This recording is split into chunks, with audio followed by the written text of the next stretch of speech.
Here, so have a seat. Whatever you do, don't sit in the first 4 rows. All right.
All right, I think folks are still wandering in, but we're going to get rolling. I am very excited to be here with you.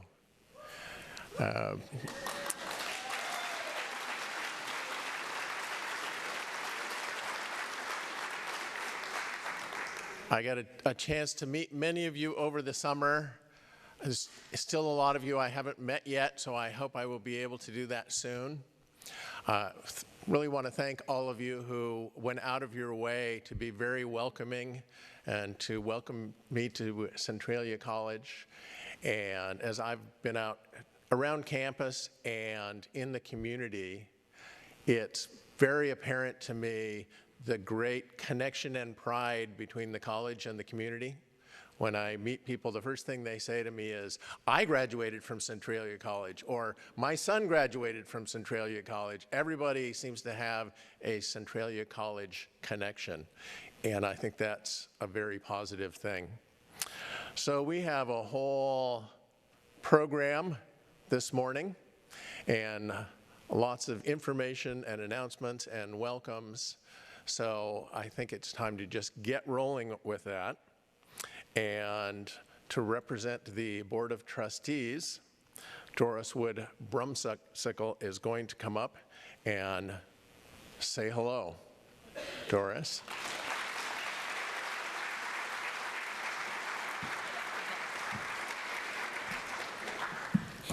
Welcome and welcome back to a new president, a new year, new programs, new hires, new students, new buildings. This is the place to be.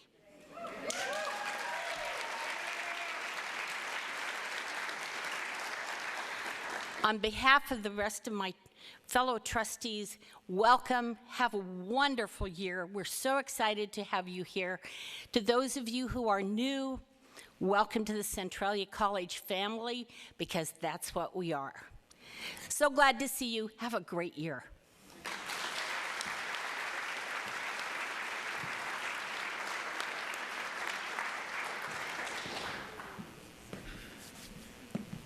And now we're going to hear from Foundation Chairman Bill Schulte.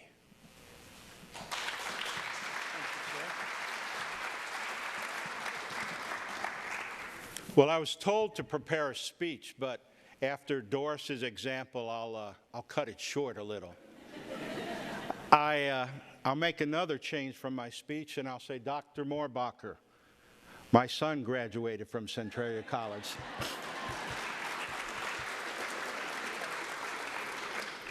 Good morning. Welcome back to a new year. I'm Bill Schulte, here representing the foundation. The foundation exists to support the college. We augment the state budget because, as you know, and I work in local government, as you know, you never get enough money to do all the programs and all the ideas that support the ideas you have.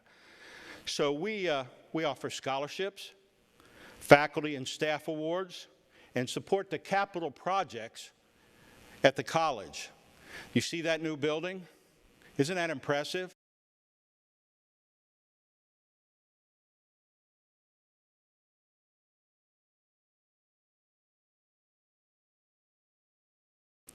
Last year, we offered over $400,000 in scholarships to students. We offered over $18,000 in faculty and staff awards. We supported numerous projects, from the new capstone project for student research. We support vehicle acquisitions for the diesel school, and we support the TransAlta Common project. If you haven't toured the building yet, get a hold of Steve Ward. He is very, very excited to show it off. And if you look at this schedule, there's 2 tours this afternoon. Get on one of those. No single person can take credit for all Centralia's success. And we've had a string of them, from the bachelor program to the science building to the TransAlta Commons. You walk around this campus, and it's an impressive building. So then I'll cut the rest of this out, and I'll jump right out to the little pitch I've been asked to give. As always, and they asked me to do it, is the money pitch. I want to thank you for all of you who give to the College Foundation and support the work that we do. If you don't give, please consider giving. This year, our goal is $593,000. Is Julie Johnson here? She's not here today. Good, because I'll blame this on her. How did we come up with $593,000 as a goal? Well, you take x squared minus y times 5.7, and you minus 37 cents. And this year it came out to $593,000.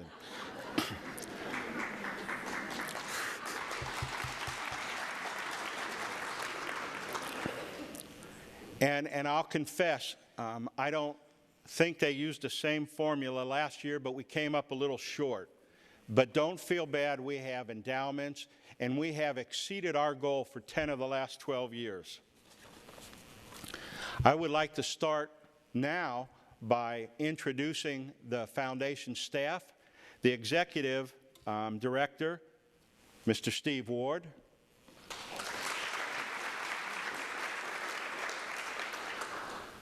Is Maggie here? I think I saw her earlier.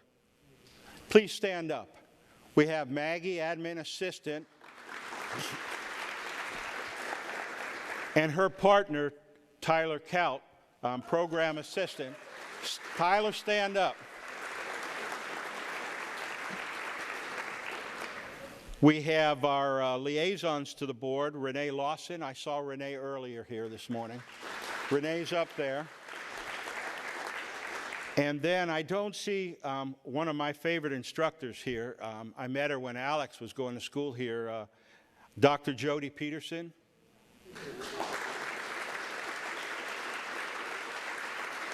There you are. Okay. You weren't standing, so. We could not function at the foundation. They're full-time staff. We meet a couple times a month, so thank you for your help. We're excited about the new year, the new faces, new challenge, new building. Centralia's success and outstanding reputation statewide is built on the faculty and staff's hard work and dedication. Thank you again, and have a good year.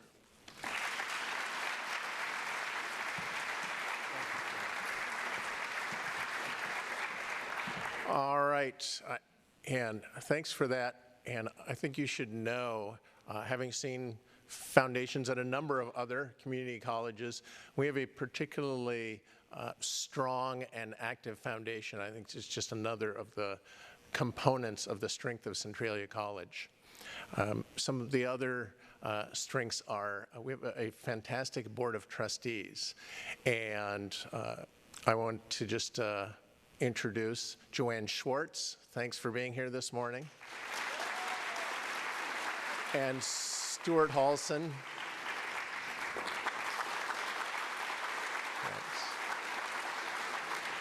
And Joe Dolezal and Jim Lowry are not here with us this morning, but they are very invested in the success of our college, so I appreciate that. One other thing I'd like to squeeze in here while we're making announcements is Greg Van Alstyne here. All right, well, I will let you know, we'll get this to him, but he is the recipient of a NYSOD Excellence Award from the University of Texas at Austin, and congratulations on that. And I actually have 2 of those awards myself, and it's a wonderful organization that supports community colleges, and so it's good to know that we have such excellence here.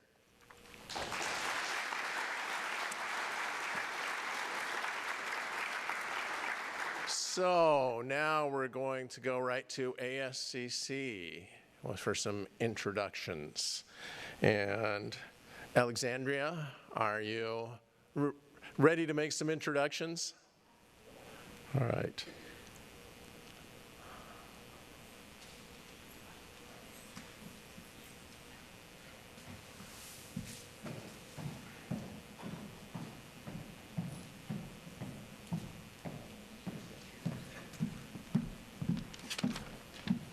Good morning, everyone. I'm so excited to see you all here bright and early. So happy. I've just had an incredible warm welcome from each and every one of you, and I really want to thank you. And I want to extend a warm welcome to each and every one of you, not just as a student government team, but as the CUSP Spirit Stick winners. We had an incredible start at our leadership conference this past week, and with 1 trophy under our belt, I truly feel we're off to a great start. So without further ado, I would like to introduce my team. First, we have Mitchell, my vice president. Thank you. And then I have the lovely Tiana as the Senator of Student Relations and Advocacy. Jason is our Senator of Executive Affairs. And Eugene is the Senator of Clubs and Organizations. Again, thank you for giving us, each one of us, a warm welcome. And we are so excited to get to know and work with each one of you. We're also excited to be a part of the change that Centralia College is seeing this year. It is so exciting. We have new buildings coming. We have a new president that we're very excited about. And we have so many new students that are ready to make a change in this college. We are so excited to be a part of the transition that is truly sweeping Centralia College and will truly push it to be even better than it was the year before, and that is so exciting. Our government is also seeing changes, and that is why one of the goals of our student government this year is to increase voter count and voter education in both our college and our community. So we would like to extend an invitation for you to come and see us again on October 12th. Rick Shankman is going to teach us the 7 habits of highly effective voters, and we are just so excited that we are being a part of this change, and we are just so excited to work with you this year. If we don't see you there, we are eager to see you the rest of the year. So thank you so much for inviting us and welcoming us and mentoring us. We are so excited for this upcoming year. Thank you.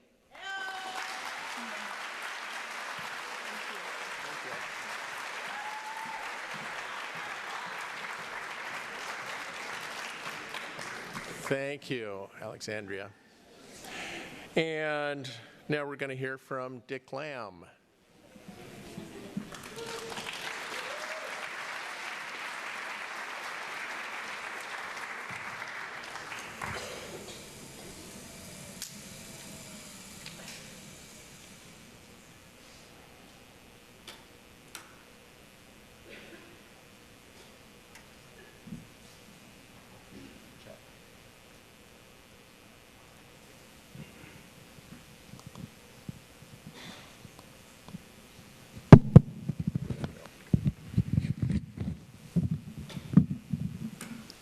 Okay. My goodness, the girl that was just up here gave an excellent presentation. Really, really good speaker. Really good. My name is Dick Lamb. I'm chairman of the Classified Training Committee. And last year, over 20 employees took advantage of classified training funds to further their education here at the college or going to seminars and workshops. And the highlight of the year was on May 26th when we had our annual Classified Staff Day. Very appropriately, our theme was Leadership and You. And our former HR director and currently the president of Lower Columbia Community College, that is right, isn't it? Anyway, Chris Bailey, he came and gave a 90-minute presentation on effective leadership and how we can be more effective on all our jobs, even if we're not leaders, by learning those principles. A key principle is to lead by example by treating others with respect, not just most of the time, but all of the time. He said a lot more than that, but I took bad notes. Well, no notes, actually, none. But anyway, he was also very funny. We then had an excellent barbecue lunch, and the rest of the day was a variety of workshops, including training on MyCC and Excel. And we learned that if you're in a situation when the only cooking appliance you have is a waffle iron, you can cook with it. Bacon and eggs, all kinds of stuff. Ask Gina Sterner. I mean, really, it's amazing. We ended the day with dessert, bingo, and prizes. Let's see, I'd like to finish my presentation on a commentary about the leadership situation at the college. Sounds scary, but please, it's not scary, really, it's not. Okay.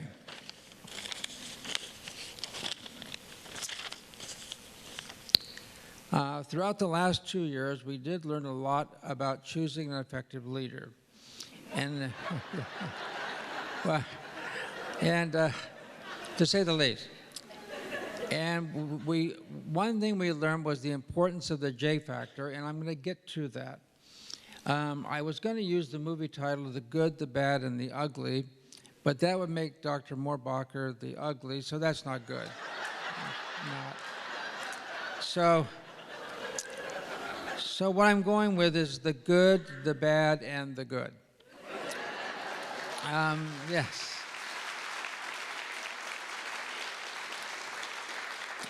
So for 12 years, we had a really good president, Dr. Walton, and during the time that Janet was his executive secretary, or executive assistant, sorry there, her smile conveyed the thought that said, I love my boss, I love my job.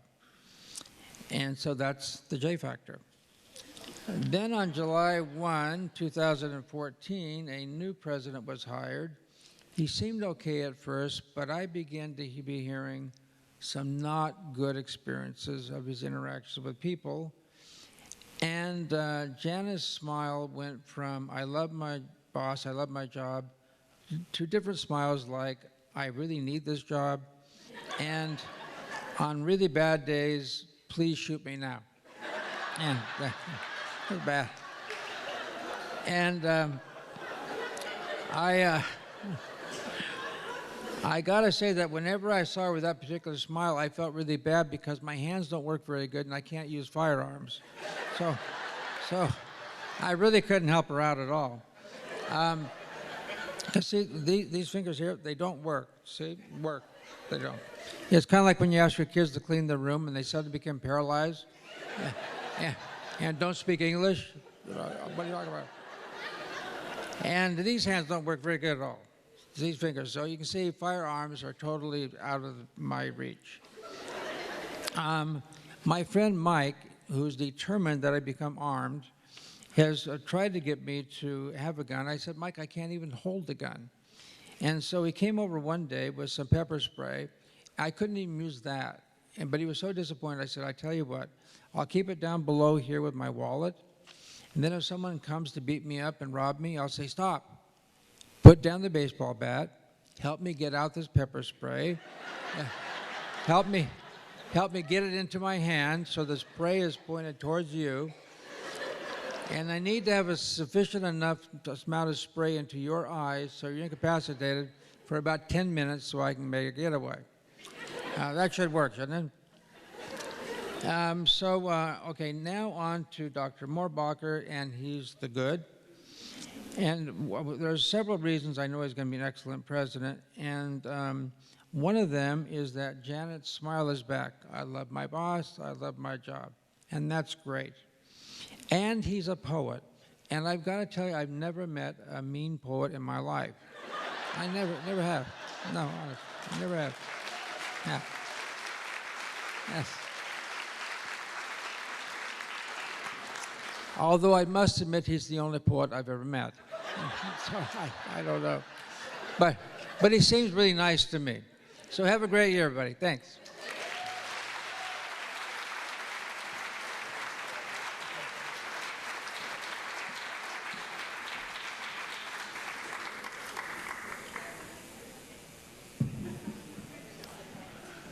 Well, thank you for those insightful and unique comments. I know a lot of poets, and I tell you there are some mean ones and some cranky ones, but we'll let that go. We're going to jump right to instruction and John Martins.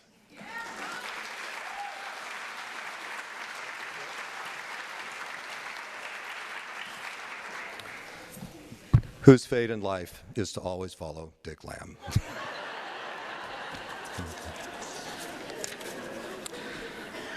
So welcome back. Interestingly, the college starts in July, but I think because of tradition, we all see this as a time when we're coming back to school because that's what we did throughout all of our lives. And frankly, all of our faculty come back at that point. I was curious though, and I did look in Wikipedia, which is my primary source of everything, and apparently South American countries start in January, February, and March. So there's a piece of factoid for you. All right, I got a couple things I want to talk about, and then we're going to introduce new staff in instruction, and there are quite a few of them this year, so I'll move right along. But as ALO, I said I would put in a plug for accreditation. That also is one of those burdens I bear. And I just want to remind you all, we have our 7-year full accreditation visit in the spring of 2018, which seems like it's a long ways off. But as you're probably aware, Dan Taylor and the Accreditation Steering Committee have been working on this already for over a year, trying to prepare us for that visit. You may be called upon in the next few months to provide information, to attend roundtables, et cetera, and I encourage you to answer that call. We anticipate having a good visit when it comes, but there's some prep that needs to be done. I also wanted to draw your attention to some of our new educational programs that have evolved over the past year. These include mechatronics, which is sort of the next generation of electronics, robotics, and automation. We're trying to stay abreast industry and business needs, and mechatronics is positioned to do that well. We have 4 new associate in applied science degrees in information technology, along with attendance certificates that are going live this fall. A new baccalaureate in applied science in information technology, application development. We launched a phlebotomy certificate this year, and we're awaiting approval from NWCCU for our baccalaureate in applied science and teacher education, which we plan to begin next fall, but for which we will hopefully be able to do help potential students do their preliminaries, their prereqs to get into that in the upcoming year. Each of these, in addition, we've developed a new pathway for criminal justice that allows students who've been through the Washington State Criminal Justice Training Commission regimen to use those credits to help them expedite their associate in applied science degree in criminal justice. Each of these represents a huge investment in development time, particularly on the part of the faculty and staff in these areas, and I would like to acknowledge their efforts. These help to keep the college a dynamic institution that adapts to the needs of the community, students, and society. So thanks to all of you.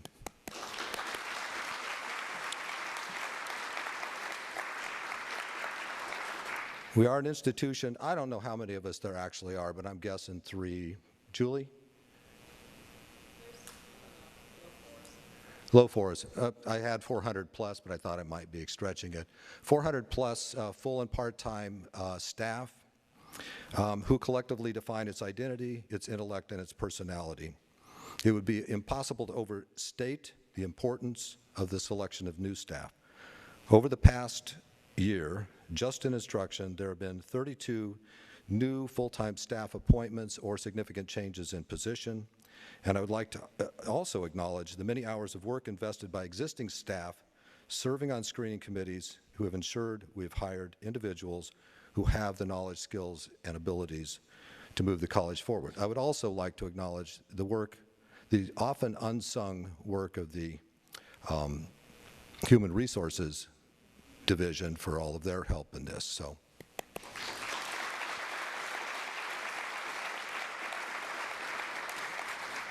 At this time, I'd like to introduce the new staff in instruction, and I'm going to limit it to full-time. There are a number of part-time staff who have been hired as well, and oftentimes at this college, the part-time staff become full-time in the future, and hopefully that will happen for each of you who are part-time. It's just a matter of time on this because there are a number to go through. This is alphabetical, first name alphabetical, so if you would please stand up and wave when you're acknowledged, I will move through this. And I will undoubtedly miss someone along the way. So feel free to introduce yourself anyway. All right, Allison Groves, are you here? Early Childhood Program Specialist 3 in the Children's Learning School, CLS. I'm just going to say CLS from here on. Amanda Purdue. Instruction and Classroom Support Tech 3 in biology, I believe. Amy Spain. Tenure track faculty, education and early childhood education. Ann Schuchman. Tenure track faculty in nursing. This is also an opportunity to loosen up your neck a little bit as you try to figure out where these people are. Becky Florick, program assistant, ECAP. Carrie Johnson.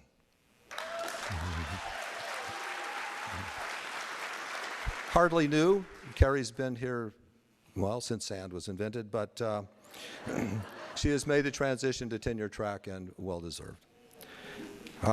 Chastity Clark. Program Assistant Instruction, Debbie Topel. Program Coordinator ECAP, Ellen Hinderly.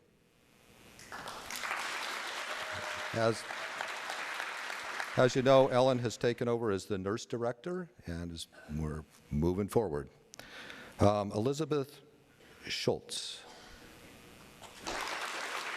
I think Betsy, is that right? Yeah. She's tenure track faculty, business technology. Emily Wilson Edge. She's early childhood program specialist 1 at ECAP. Emmy Kryelkamp. Tenure track faculty drama. Gianna Dobbins. Hey. Early Childhood Program Specialist 3, ECAP, Holly Riley. Also Early Childhood Program Specialist 3, the CLS. And there are some more. Jana Green, not here, Early Childhood Program Specialist 3, CLS. John Sommer. Didn't make it. Tenure track faculty at Garrett Hines Construction Trades, a new program. Christy Jewell, are you here? Also not new, but she's taken over as program co-manager in parent education. Lindy McCarthy. Tenure track faculty, Diesel. Lisa Kohlmeyer. Program assistant, CLS. Lisa Spitzer. Hey. Lisa's been here for a while, has moved to tenure track in adult basic education and developmental education. Mary Capon. Tenure track faculty nursing, Mary McLean. Mary has taken a position as full-time temp faculty, business administration, Mary Rushton. Program support supervisor in ECAP, Mackenzie Williams. Program coordinator e-learning, Nancy Keaton. Is also program co-manager of parent education, Patrick Allison. Once again, everybody here knows Patrick, but Patrick is now tenure track faculty in computer science, along with other duties as assigned. Rebecca Long, early childhood program specialist, ECAP. Ryer Banta. Yeah. Tenure track faculty, library information literacy and technology, Sam Small.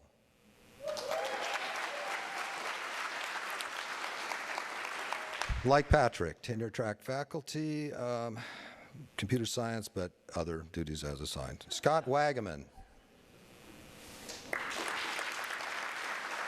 Scott is our analytics associate for the Center of Excellence, and he's moving over 25% onto hard money as one of our researchers. Who I think is Tracy Fallow. Yeah. I had to spell looking like something out of the nursing handbook here, I think, but yeah, early childhood program specialist. Fortunately, I caught that. ECAP. And Zachary Peters. Okay. Zach is full-time temp faculty welding. Once more, a round of applause for all these folks. They will define us. Thank you.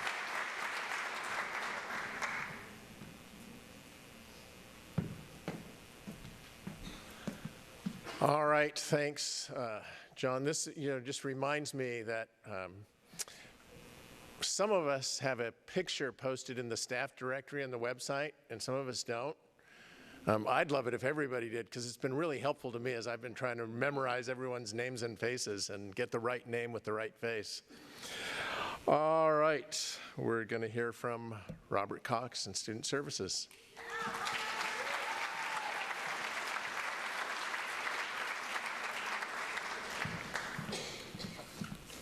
Good morning. Well, Dr. Moorbacher, I can't tell you that my children have graduated from Centralia College, but I can tell you that they still promise me that they're going to come and have lunch with me every day when they are students at Centralia College. So, but I can say I graduated from Centralia College, so there you go.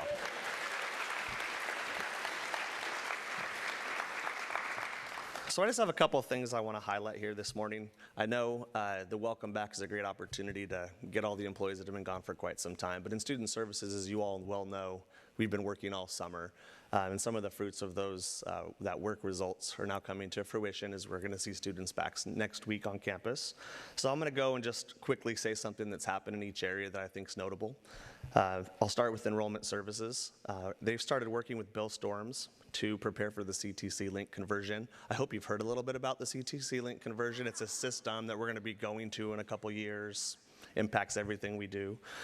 They've started that work by looking at the degree audit system that we have, and they're cleaning up data in that. That's the sort of launch in terms of touching the rest of the enrollment services data. They also launched in the summer term the attendance policy. Hopefully you've heard a little bit about that too. That was a couple year-long conversation that we had. Appreciate all the support from faculty and staff as we implemented that and actually created how that would work.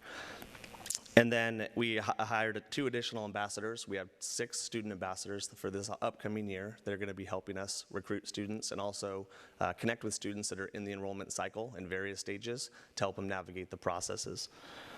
Financial aid, you may have heard of ITT Tech. last week in the news. They had some pretty significant issues with their financial aid, had to close their doors as a result of not being able to offer financial aid to students any longer. I'm happy to tell you that we are not in that scenario. We can still offer financial aid. We're good to go. But I do want to let you know, they worked really hard this summer, the financial aid staff. They processed aid for students faster than they have before, and they actually started awarding aid to students a month prior to what they did last summer. So I definitely think that's something that deserves a round of applause.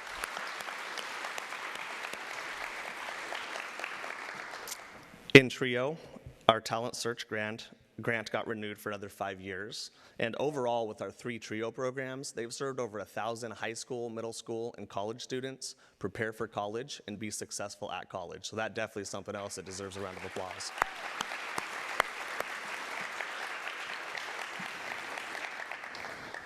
In counseling, advising, and disability services, they have continued to make improvements to the advising system at the college, getting students in and advised and registered as quickly as possible. And at the end, through spring term and summer term for fall registration, they've advised over 800 new and returning students, and they have another record of running start students in the total of 390 FTEs, which is up about 40 FTEs from where we were last year. So that's a pretty huge magnitude of work for the folks in the Counseling and Advising Center.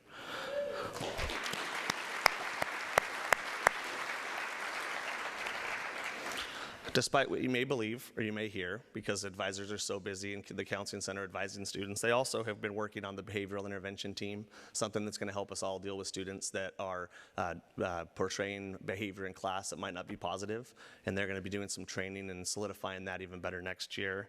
And then in disability services, I know Mike Hull and Paula have been working with our e-learning folks to make sure that we have accessible technology for our students. And Mike's been leading a statewide task force as well to look at accessibility statewide. So some great leadership coming out of that office.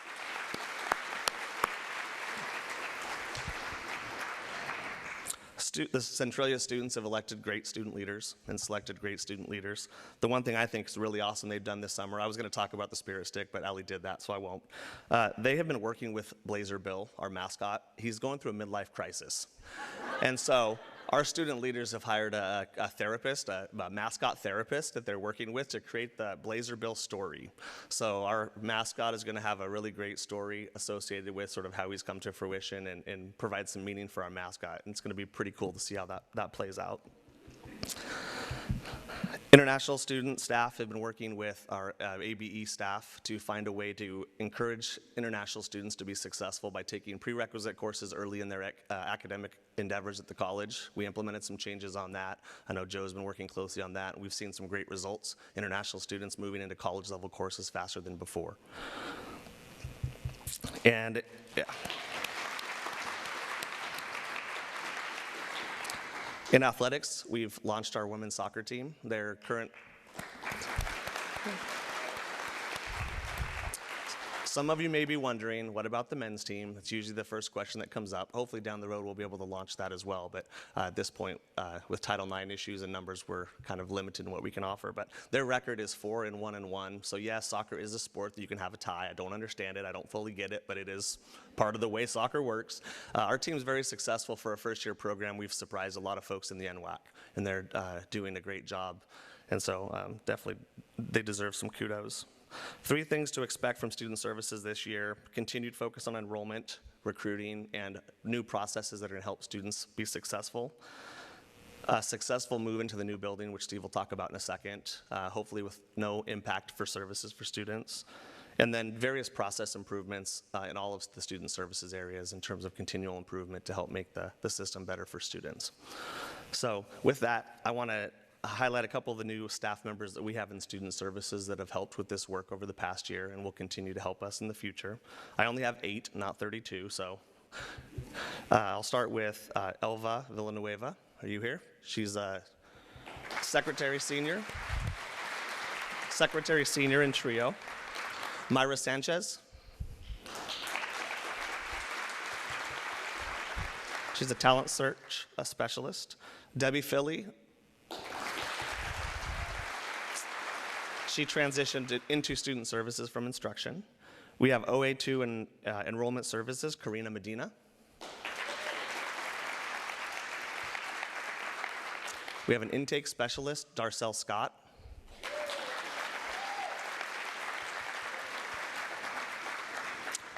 International Student Program Specialist, Margot Morales.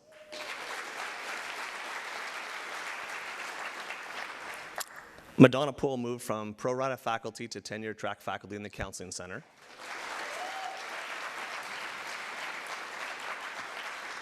And then we've hired our vet corps navigator, and that's Heidi Palmer. Don't know if she made it, but yeah, she did. Great.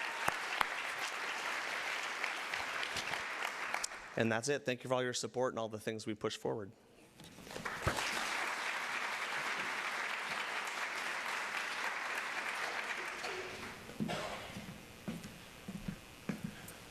All right, Steve Ward has all kinds of good news and information for us.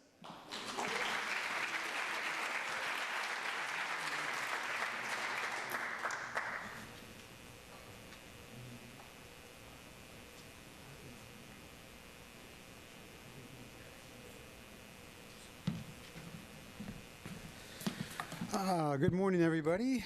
I hope everything's going well. First day of the week, and it's a Monday. Yes, I love Mondays.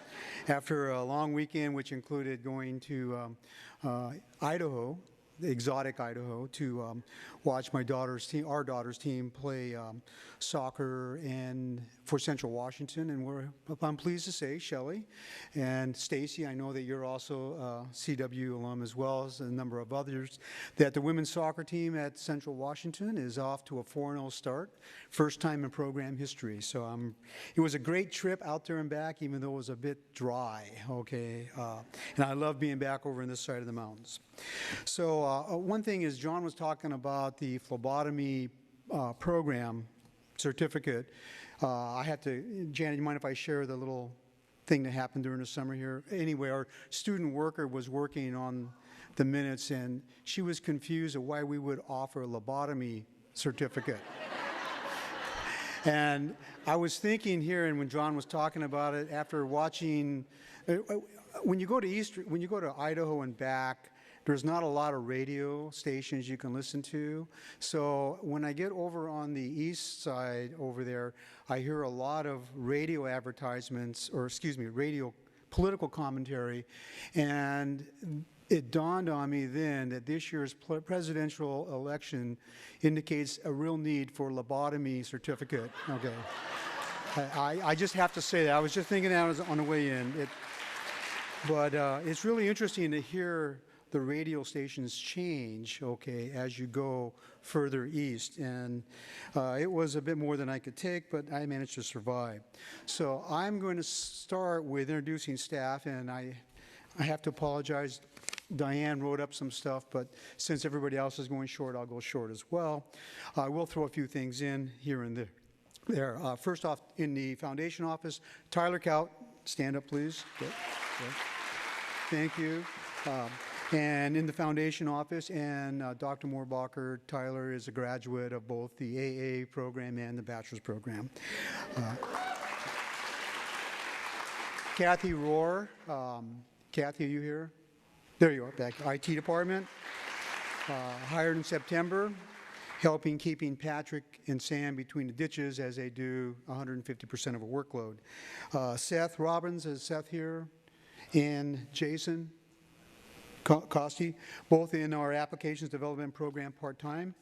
In our custodian grounds, we had a complete turnover in the grounds positions here. Joe Givens, are you here, Joe? There he is in the back. Joe was actually here when I started here, and then he left, and then he came back. So glad to have you back, Joe, and the grounds are looking great. Christian Riom, Christian, are you here? He's not here. Okay, well, when you guys see him, and everybody, I don't have to introduce him because everybody by now knows who he is. Tell him congrats. Stephen Stacy, Stephen, great. Back there.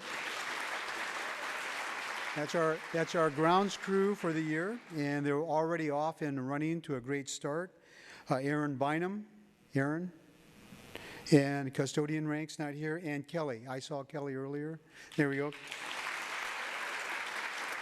So that's our staff. Also hired into the IT area, but because we were in a state of transition, we didn't know where else to put him, was Bill Storms. Bill, stand up.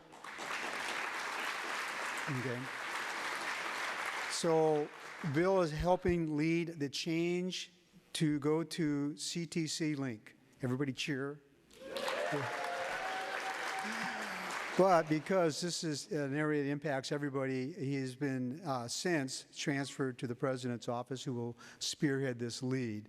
When we hired Bill, we were in a state of transition. We didn't know where to put him, so we put him in the IT department, for lack of a better place. And I think he's still got a foot in that department, but he is going to be working directly with Bob on the IT CTC Link conversion.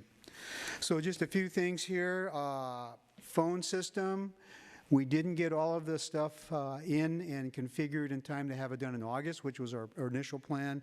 Talked to Patrick again this morning. We're looking at late September, October. We'll be going to a VoIP system, and we will soon be off our current phone system, which Bill Shokoff, Bill's in the background over there, has kept alive. And the only reason... The only reason Bill can even consider any thought of retirement is because we're going to a new phone system. Okay. So that'll be coming. Clock tower, I think you guys have seen the skeleton of the clock tower go up. It's actually bigger, stronger, better, and it will not fall down in an earthquake, which was our biggest concern over the last 5 years. We hope to have the rest of the mechanisms and finishing done on that before school starts. Phase 2 of the Student Center, which is to match the first phase that we did last summer, is progressing well. We should have most of the partitions out here in the next week or so. And so when you're in there today for the banquet, the wood panels, the decorative plywood is going to be gone, and you'll see the great windows. And that building will also receive some brick in addition to the metal to help tie that with the rest of the campus. Parking, always one of my favorite topics, because we all know that teaching is the second mission of a college, and parking is the first mission of a college. And we ran into some snags with property acquisition. Our next property, our parking lot, is going to be just on the other side of the knoll. If you see where the little energy kiosk is, right across the street from that is going to be where the entrance goes, and it'll be about 100 parking spots roughly, and we're looking to get that in. However, we weren't able to finish the property acquisition until the end of August. So now we're ready to move into the rest of it. I think we technically own all, we do all legally own all the properties, right, Diane? Yes, we own them all now. We will begin demolition here shortly, and the engineers have already come up with schematic designs for the parking lot, and you can stop by and look at them anytime you want. We'll try to have them posted so you can get an idea how it's going to look. We're not completely finished with the design, but we basically know how many spaces we're going to get and what direction traffic is going to flow. People have talked about this. The TransAlta Commons, as you can tell, is moving right along to the new schedule. It's looking like a February-ish, hopefully late January, early February, we should receive the keys to the building, and we can start our transition into that. It's a little bit later than we thought, but we're hoping to be able to have enough of the bugs worked out of it by the end of this school year, so we're next September, it's just going to be clicking right along for all of the activities that happen there. Related to that is the new food service comes into operation.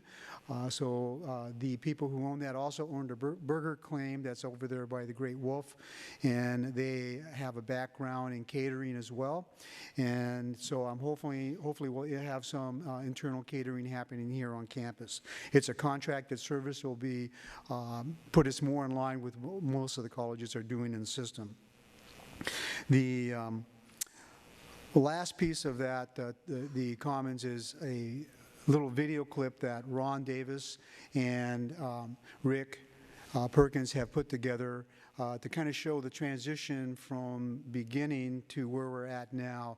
And I think that it's when you walk by it every day and you see a piece of it being added up, you forget how complicated and how time-consuming this project is. So I'm hoping that we can actually roll that video clip now, and that's the end of my presentation. So, go ahead.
That's fabulous. I'm so excited about that building.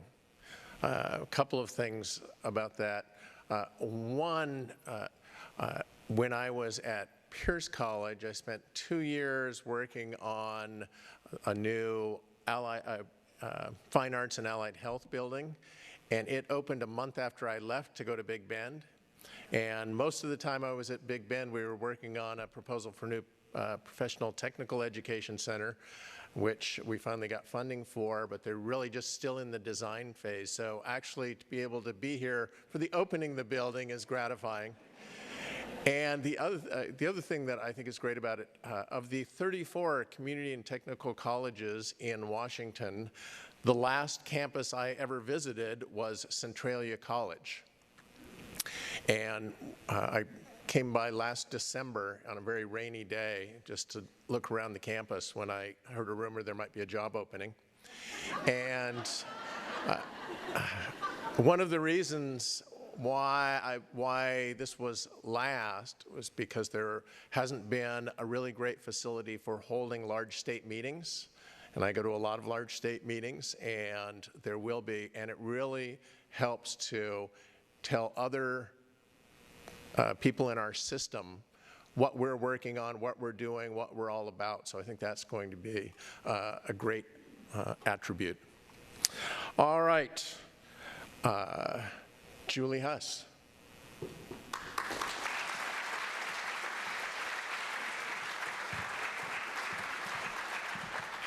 So I'll keep this short. John asked for some of my time, and I happily gave it to him. But as you can see, we've hired a lot of people from this time last year. We're just under 70 people, and we had approximately 700 applications. The biggest change in our office, as most of you probably know by now, is that Vianne retired and moved to Florida. So our office is lacking purple at this time. So thankfully, we do have somebody hired, and they are going to start on September 19th. Her name is Jatem Mullins, and she's coming to us from Amazon. So we're really excited about that. And I just want to thank Candy and Tammy for all of their hard work in this transition period, because Vianne definitely left a big hole when she left. And then the last thing I'll mention is that we are in our 12th Leadership Development Program class this year. So we are partnering with Lower Columbia and Grays Harbor, and then ourselves. That's it.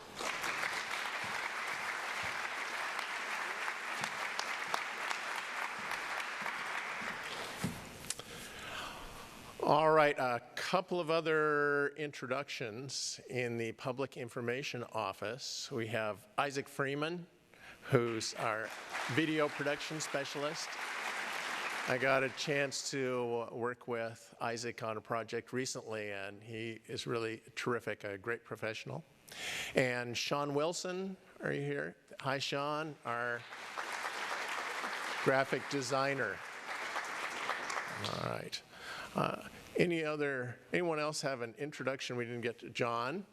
I'm looking over my list, and it appears that I didn't include Dan Whalen, who's been transitioning.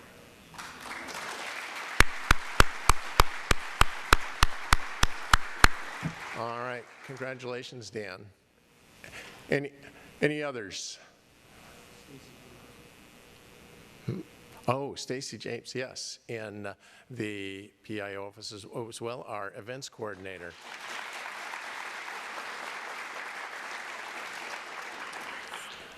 And I hope you've memorized all of those names and faces.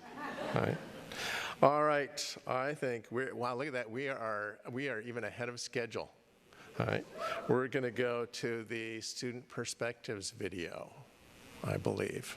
Are we ready to go for that?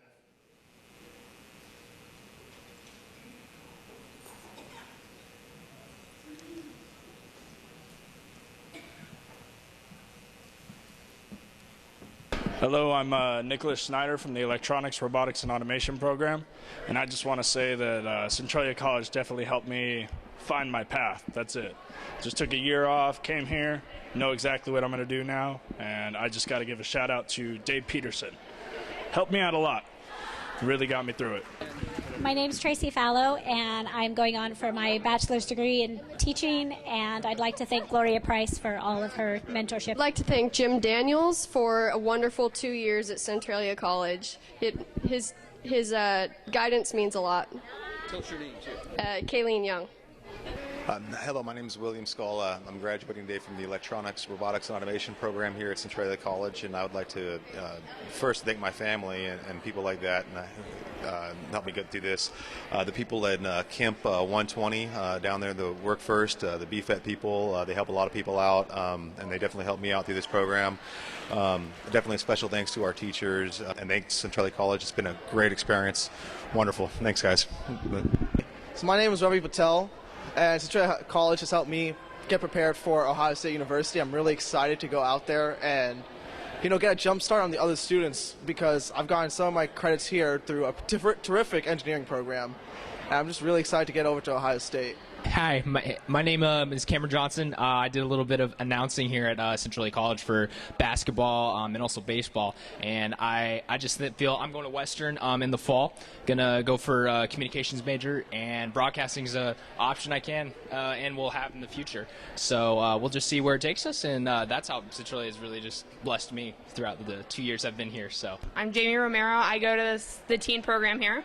And the teen program has helped me get my high school diploma. I was supposed to graduate last year, but fortunately I didn't. And they just helped me see a lot of things, wonderful people. All the teachers, Jamie, Christy, Isaac, all of them, so wonderful. They just help the kids see their potential. They're really, really amazing over there. My name is Brenda Peros, and I'm doing the Running Start program, so I'm graduating from high school.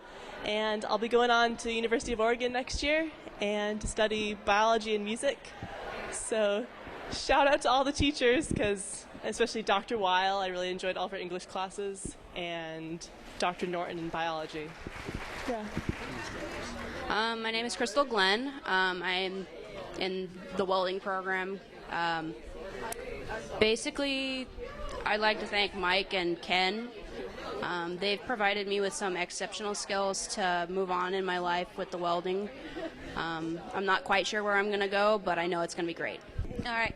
Hi, my name is Amelia Housden, and the degree I'm going for is an Associate's in Applied Science with Early Childhood Education. For me, it was the best choice for me I ever made. Just choosing a community college better than going to a university, because I will not know how to survive. Being here helped me to understand where I need to be. I'd like to thank Gloria for helping me and seeing that I am the person who I am today. Thank you. I'm Jacob Parkinson. I'm out here. I want to thank Pat Pringle. He's our best man. No, it's true. My name is Anna Valley, and I'm getting my AA, and Pringle's the best. My name is James Bruin. I started college as a 40-year-old cook, and now I'm going to be a 43-year-old welder. I would like to thank Ken Cotton and Mike Driscoll for helping me to achieve that process. My name is Carl Muller, and my degree, AAS and IT, has really done a lot for me. One of these days I'm going to start my own web development company. And I'd also like to thank Sam and Patrick Allison for really preparing me for my career ahead. My name is Donna Dean. I just got finished with my high school diploma. I was here for Running Start. Huge school here. I love doing all the drama programs and everything else. I'm going to go to Evergreen State College for 2 years to get my writing degree. I'm Cassandra Klein. My advisor was Dr. Neal. I got my degree in chemical dependency counseling, and I'm currently working in the field, and it's been fabulous. And I just loved my classes and was super prepared. And yeah, I think that's it. All my lovely ladies here. So yeah. Do you want to say anything? I'm Jennifer Orchard, and I now work as a crisis counselor and got my degree in chemical dependency as well.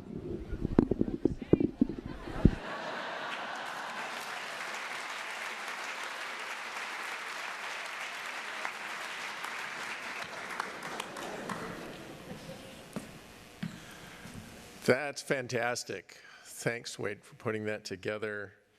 I think it's really important for us to think about what our students bring. It's not just that students are the reason we are here, but we spend a lot of time thinking about student deficits, what they need, if they're prepared and so forth. I think it's really important to think about, to have a growth mindset and think about what students bring, the experience and knowledge that they bring, and to tap our students as resources often. Often students can help other students as well or better than we can, and so it's really important to use that. All right, I'm going to switch microphones.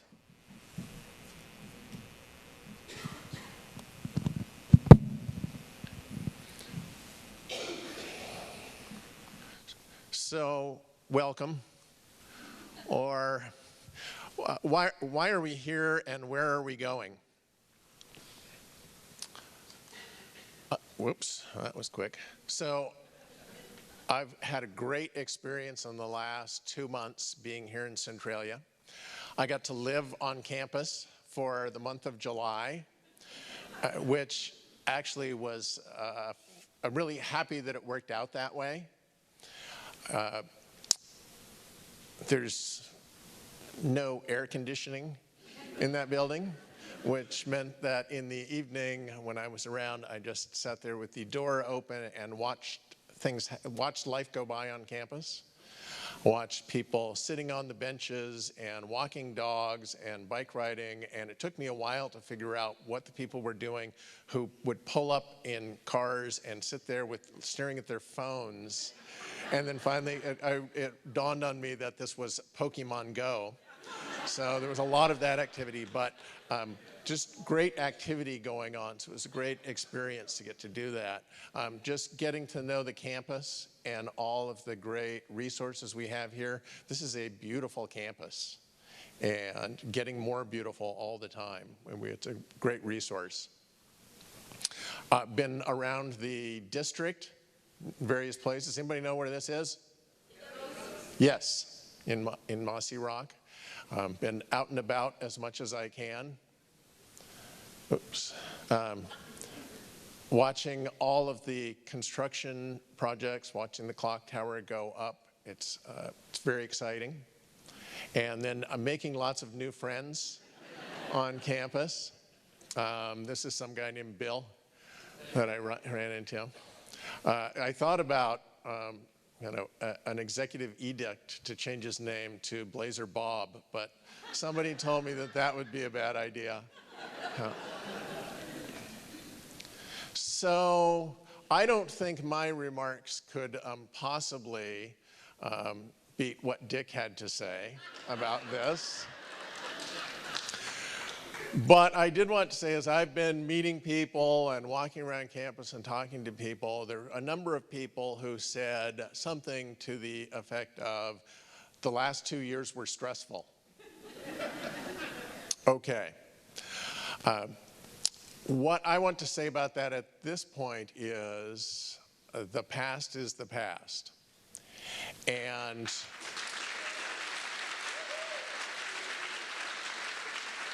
so what I would like each of you to think about, some people said it was stressful, other people were less affected directly by things that went on in the last couple of years. That's fine, all right? So only you can control how you feel about that. If you have baggage left over from the last 2 years, only you can unpack your own baggage.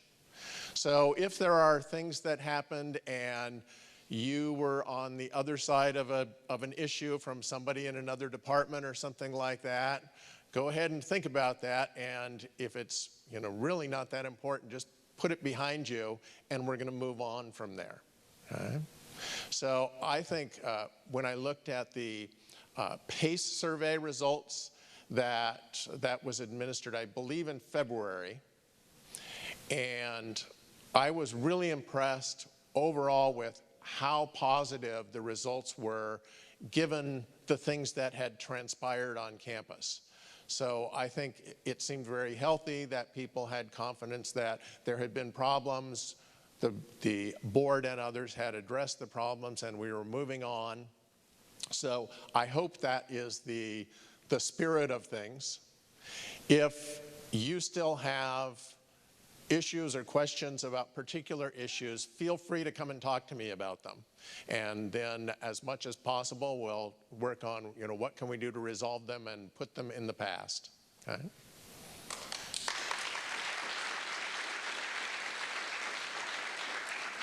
So that leads us to where do we go from here? Right.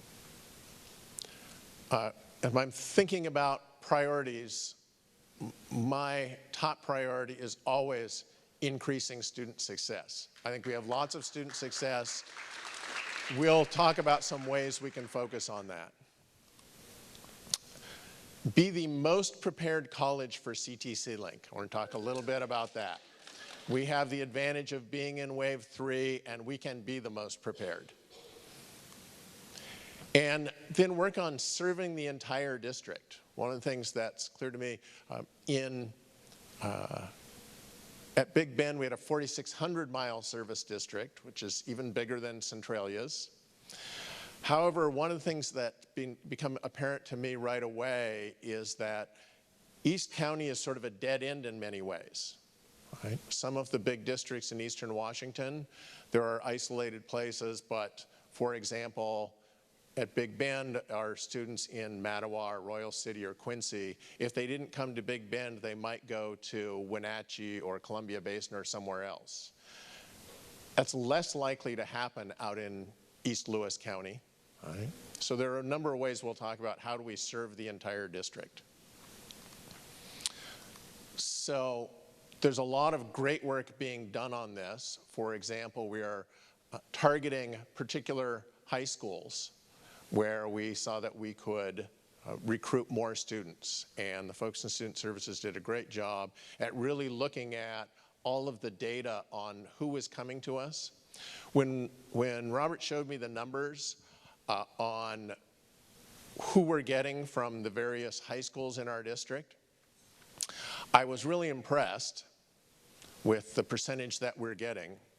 And then we talked about it a little further, and I realized that it was more impressive than I thought, because when I'm used to looking at those high school take numbers, usually we look at a percentage of the students who went to college right after high school, how many of them came here. These numbers are of the entire high school class, how many of them came to Centralia. So when you look at those numbers, they are a majority in most cases. It's very impressive. We have a good reputation with most of those districts, and they are coming here. So that's good news. We're targeting Toledo, Napavine, Tenino, and Rochester. Okay. And hopefully that's leading to some of our good enrollment numbers for fall. Right. We need to continue to support and expand Centralia College East, our correction sites, and then look for any other partnerships in the outlying communities, whatever we can do to make sure that we are serving all of those folks, and that we're serving different industry sectors, that we're serving different demographic groups and so forth, to really look at who are the folks in our service district, because frankly, they don't even know they're in our service district particularly. They don't know anything about service districts. High school students, when they're thinking about where to go to college, they don't think about, well, what community college service district do I live in? Right? That's just our creation. Right? So we need to think about it for them. We're thinking about specific sectors that we might serve.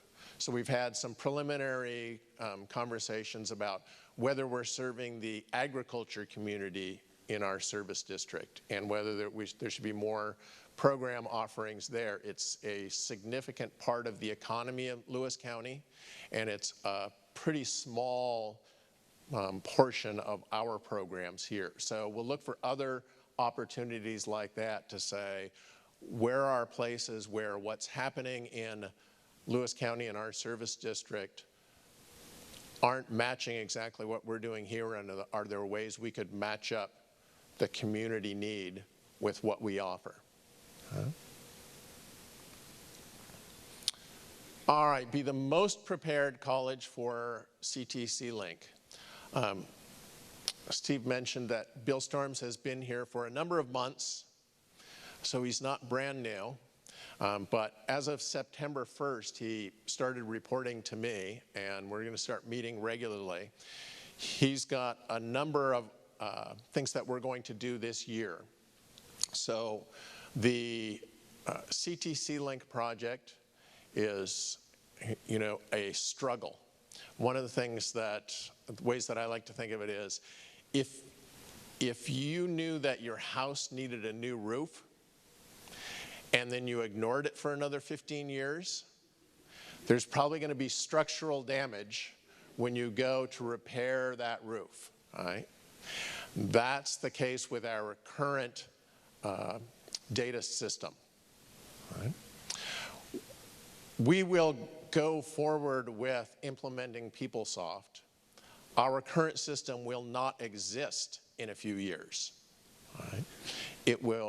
It's barely structurally stable. We spent hundreds of thousands of dollars as a system a few years ago just to shore up the old system and keep it working for a few more years. So one way or another, we're going to go forward with that. There's lots of work being done. I served on the CTC Link steering committee for the state for 2 years, and in the first year, I don't think the steering committee functioned very well. It was mostly informational updates. And in this last year, the Office of the Chief Information Officer for the state got more involved in it.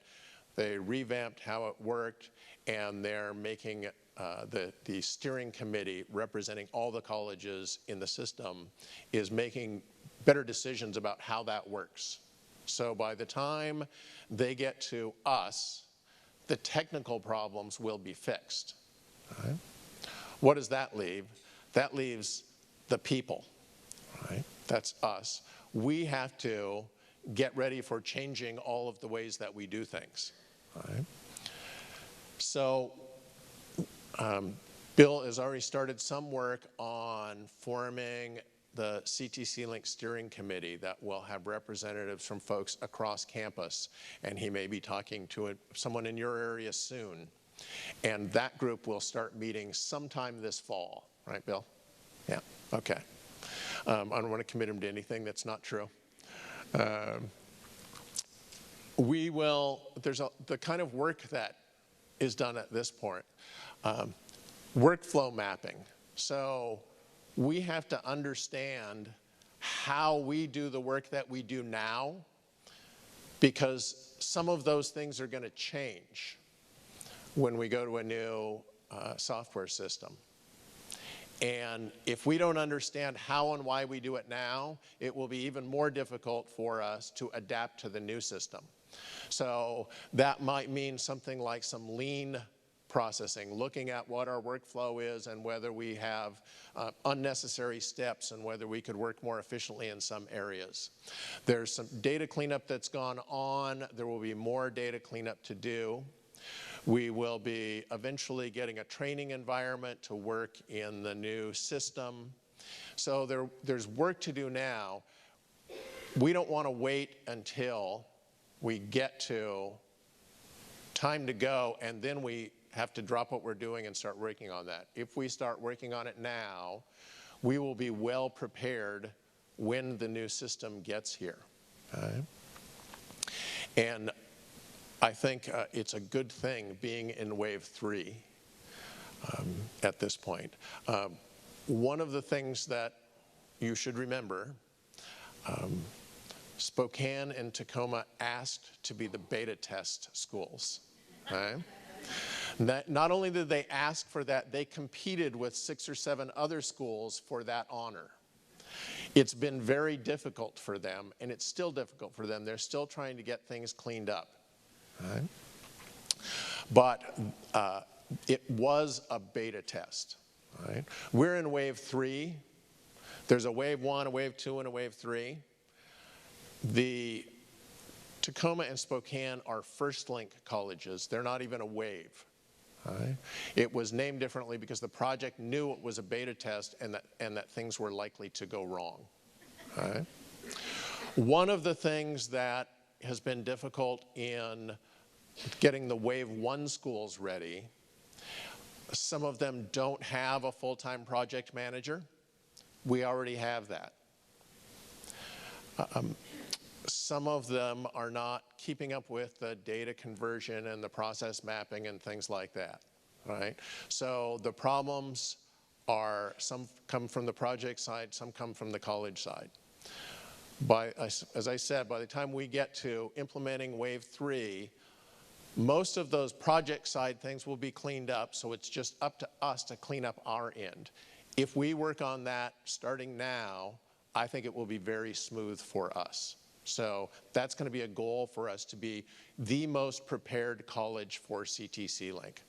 So when there are things to do in your area to get ready, whether it's working on data conversion or doing training or doing lean projects, those things aren't optional. It's not anything that you get to when you have spare time. How many people have a lot of spare time in their daily schedule? Yeah. You just have to prioritize, and we have to make it a high priority to get this work done. Okay? If we do that, things will go smoothly for us. All right, increasing student success. I want to talk this year about being a student-ready college. We talk a lot historically about what it means for students to be college-ready. Right? What math class did they place into? What English class did they place into? What courses have they taken in high school? So forth, right? That stuff doesn't go away. We still have to think about that. But what does it mean for us to be a student-ready college? One, we have to know our students, know who they are. Just that video we saw is a great example of really looking at what's the reality for students and hearing their voices. And then making sure we're serving all students effectively. Right? So we need good data on not just overall how are we doing, but really disaggregating the numbers, breaking down that data to see how are different groups doing. A college-ready student is prepared to do college-level work. We have different definitions of that for math and English and other subjects. A student-ready college sees every process from a student point of view. Okay. We're used to a lot of the ways we do things because we've worked here a long time or been in the system a long time. But we need to work to identify invisible or unintentional barriers. We didn't mean that to be a sticking point for students, but it is, and we didn't see it because we're looking at it from our point of view, from the college's point of view. And really to help every student to succeed. Right? That should really be our goal. Will every student pass every class? Probably not, but it doesn't mean it shouldn't be our goal. Will every student graduate? Probably we won't get to 100%, but we should keep working in that direction. Oops, let's go back. So this is a screenshot from Bellevue College, not because I wanted to pick on Bellevue, but because if I put up a Centralia College example, somebody would think I was picking on them even if I said I wasn't. Okay? So we're just using Bellevue as our scapegoat here. No all classes were found. Right? I just went on to the Bellevue College website and started looking at what programs they offer, what kind of classes I could take if I were a student. Right? And I clicked on a link for a particular program. Right? That program was Applied Language and Linguistics, right? ALL, Applied Language and Linguistics, right?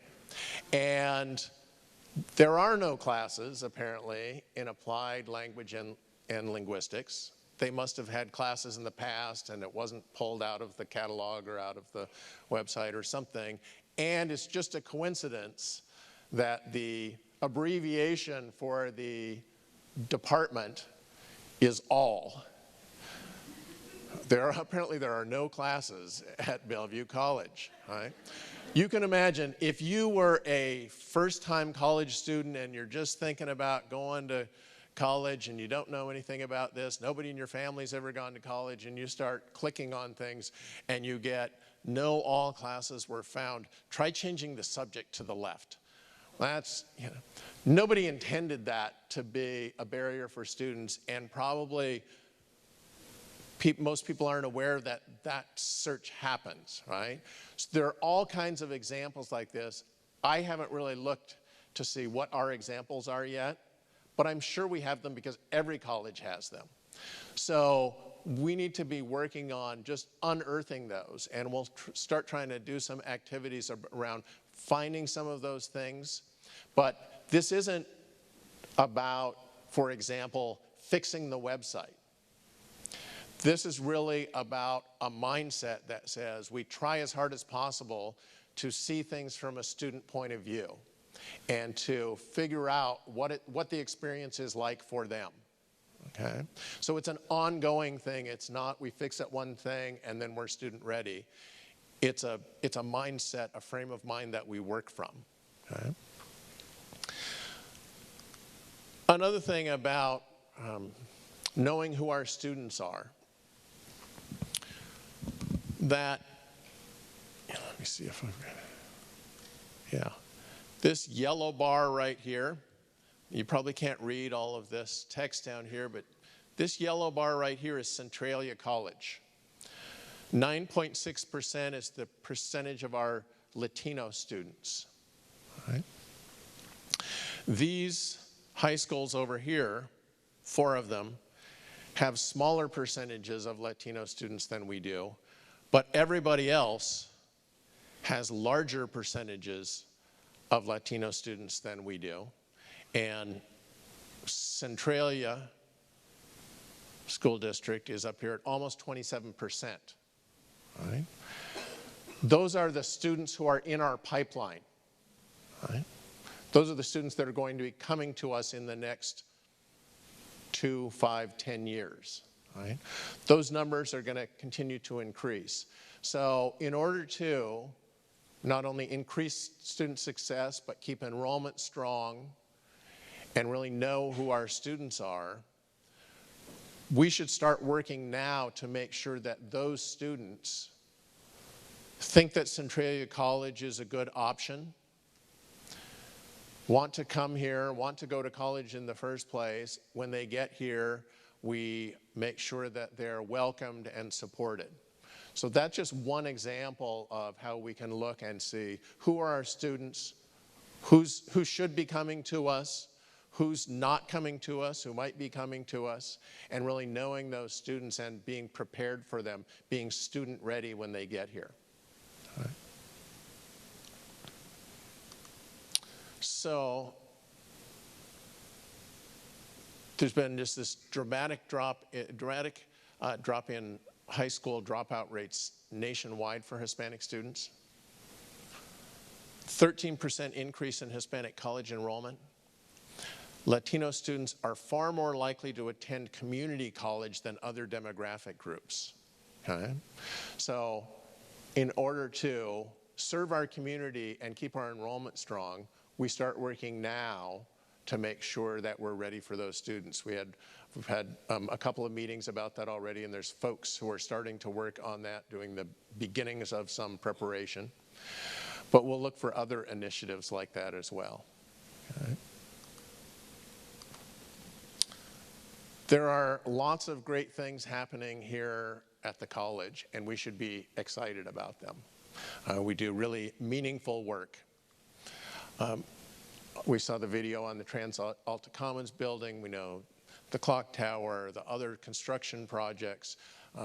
John talked about new degrees and certificates that we've got happening.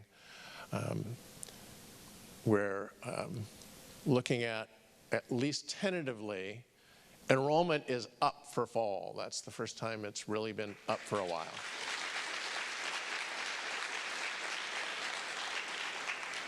That is good news. It's still tentative, okay? So summer was down, Summer's very small as a percentage of our annual FTE, but summer was still down. Now fall is up. Hopefully that means many of the things that people started working on last year are starting to pay off. But we won't know really how solid these numbers are until we get to dropping all the students for non-payment or get to our 10th day census and then get to the end of the quarter. And we really need that trend to continue through winter and spring as well. Right? So if we are just kind of end up just kind of even for the year, we're okay. It's no doomsday scenario. If we're up a little bit for the year, that's great. We need to just keep working hard to keep moving in that direction. Things could turn around and it could drop later in the year, and then it's entirely possible we'd have to have unpleasant conversations about budget, but I'm hopeful at the moment. So we need to really have that growth mindset, keep all of these initiatives working to keep that enrollment up. We've got this Second Chance Pell Pilot, one of only 67 colleges in the country that's part of this program in corrections. We saw all of the new faces across campus. And I think you know, during the budget cut years, during the recession, those numbers of new faces were much smaller. It doesn't necessarily mean we've gotten completely out of the woods from the budget cut and we can add lots of new positions that weren't here before, but we can certainly replace the ones who retire or move on and so forth. So that news is pretty good. All right. So my conclusion is that 2 months in, Centralia College is really a great place to be. And I'm thrilled to be here with you.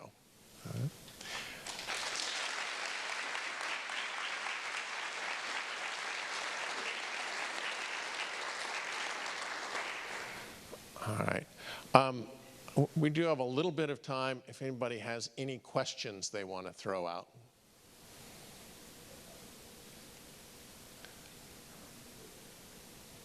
Any Idaho vandals in the crowd?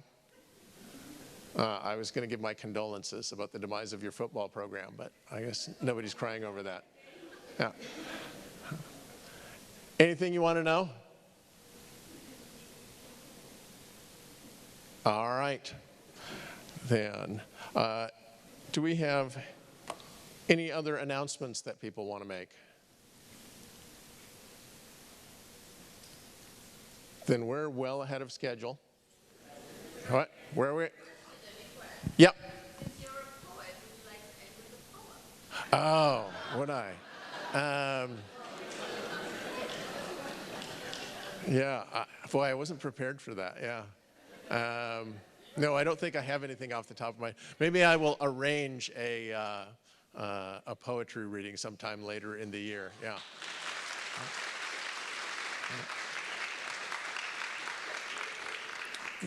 We're also going to arrange some just brown bag discussion times when people could bring their lunch and we can chat about whatever.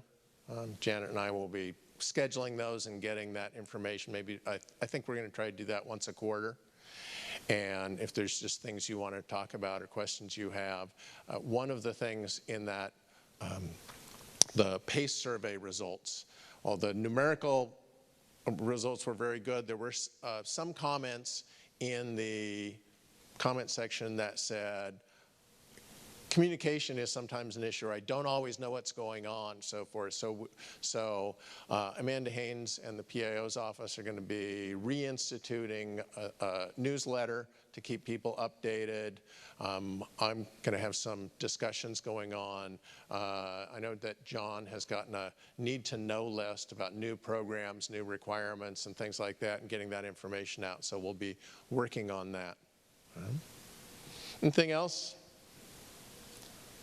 2017 marks 50 years that Centralia College has had trustees. So we are going to be, we're in the process of locating a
Excellent. I think it's really important.